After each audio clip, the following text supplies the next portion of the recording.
Good morning, my beautiful people, on this cloudy, rainy, wet Monday.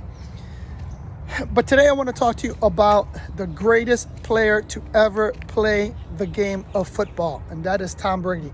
Yesterday, Tom Brady appeared in his 10th Super Bowl, and he won his 7th championship. Don't know if you can actually grasp the magnitude of that, but to put things in perspective, most NFL players don't play 10 seasons. And there's never been an entire franchise to win more than 6. And Tom Brady has 7 championships. So what can we learn from Tom Brady? Here's what my takeaway is. First, Tom Brady, first is belief, right?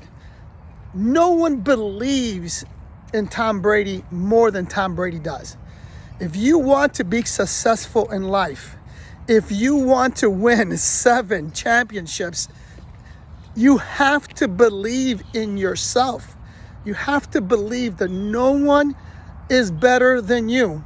And Tom Brady has that belief in himself that allows him to believe that no matter what position he's in, it doesn't matter if there's only 1 minute left on the clock, he's going to take that ball down the field and score a touchdown.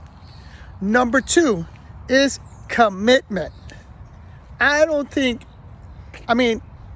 been rumors of some of the stuff that Brady does to prepare himself and be a better player, but that commitment is clear. It's obvious that he is 1,000% committed to his craft.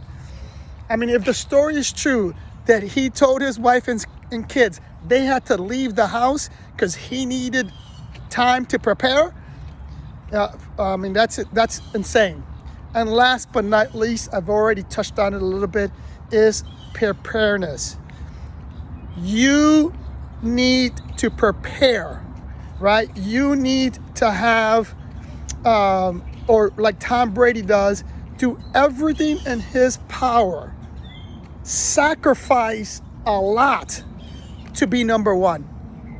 No one, and again, I'm only speaking for what's been said because I don't know Tom Brady personally, but the way he eats, the way he sleeps, his whole life is preparing to be the best quarterback there is. If you want to reach success to that level, you have to do what most don't. Love you guys, and I'll see you in the next one.